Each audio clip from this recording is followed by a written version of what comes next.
मनीष जी एक ईमानदार, देशभक्त और साहसी व्यक्ति हैं। मनीष सिसोदिया जी को आज एक पूरी तरह से फर्जी और झूठे केस में फंसा के उनको गिरफ्तार किया गया है।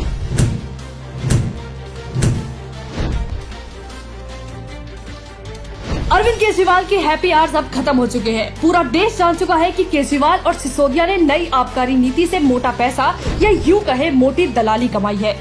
पर ये हम नहीं कह रहे। दिल्ली के मुख्य सचिव नरेश कुमार ने खुद एलजी को सौंपी एक रिपोर्ट में दावा किया कि मनीष सिसोदिया ने सरकारी राजस्व को दांव पर लगाकर शराब विक्रेताओं को लाभ पहुँचाया है और इसी के चलते एलजी ने ये मामला सीबीआई को सौंपा। अब ये तो सीबीआई की जाँच के बाद ही पता चल सकता है कि कितना पैसा कमाया गया। क्या शराब माफियाओं के सामने झुक गई केजरीवाल सरकार या उनके साथ मिलकर पंजाब चुनाव को फंड किया? केजरीवाल ने हमेशा की तरह पोल खुलने के डर से इस मामले को भी राजनीतिक रंग देने की कोशिश की, लेकिन हाल ही में इस घोटाले के आरोपी के पिता पर हुए स्टिंग ऑपरेशन ने केजरीवाल सरकार की पोल खोल कर रख दी। इस मामले में आरोपियों में शामिल सनी मारवा के पिता ने स्टिंग ऑपरेशन में बताया कि केजरीवाल सरकार की नई शराब नीति से काफी हद तक सरकारी राजस्व को नुकसान पहुंचा है, वहीं दूसरी ओर आप पार्टी को भारी मुनाफा पहुंचा है। अब आपको बताते हैं कि ये मुनाफा कैसे हुआ। सबसे पहले लाइसेंस के लिए कमीशन लिया गया। नई आबकारी नीति से बम्पर सेल हो, उसके लिए ऐसे कदम उठाए गए जिससे कि बिक्री ज्यादा हो और कमीशन का कट भी ज्यादा मिले। उसके बाद शराब की बिक्री में से लाइसेंस फी को माफ किया गया। और क्या आप जानते हैं कि ये कमीशन किस तरह से खाया गया? शराब की लागत केवल 20% है, बाकी 80% मुनाफा जो राजस्व को नहीं गया बल्कि विक्रेता की जेब में और वहाँ से आपके फंड में जाने का आरोप है। यहाँ सवाल ये भी है कि रवि धवन की कमेटी द्वारा दिए सुझाव को केजरीवाल ने क्यों मना किया और नई नीति में वो बदलाव किए जिसका कोई सर पैर नहीं था। वो बदलाव थे एक्साइज कंपनी को मना करने के बावजूद ब्लैक लिस्टेड कंपनियों को लाइसेंस दिए गए। नियम में बदलाव कर शराब निर्माताओं को शराब बेचने की अनुमति दी गई और इसके साथ ही उन्हें एमआरपी पे बेचने की बजाय खुद की तय कीमतों पर बेचने की खुली छूट दी, जिसके बाद शराब एक के साथ एक मुफ्त मिलने लगी और शराब का सेवन बढ़ता गया। उसके बाद ठेकेदारों का कमीशन 12% कर दिया गया, जो कि पहले 2.5% था और ऐसा करने के पीछे वजह थी कमीशन का 6% कट सीधा ब्लैक मनी में करके सिसोदिया की जेब में पहुंचाना था, जैसा कि मारवा ने अपने स्टिंग ऑपरेशन में बताया। आज गाड़ी को माल आया 100 करोड़ का,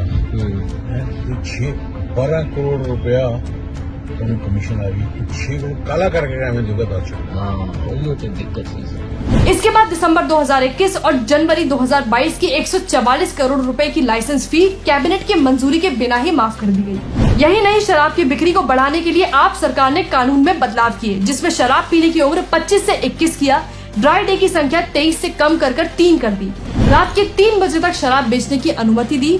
मंदिर, स्कूल, मॉल्स के पास भी ठेके खुलने लगे। जिन इलाकों में शराब की बिक्री ज्यादा थी वहाँ एक के साथ एक फ्री जैसे ऑफर दिए और इस सब का परिणाम हुआ कि शराब बेचने वालों को भरपूर मुनाफा होता गया और सरकारी राजस्व घाटे में चला गया, क्योंकि एक्साइज और वैट को ना के बराबर कर दिया गया।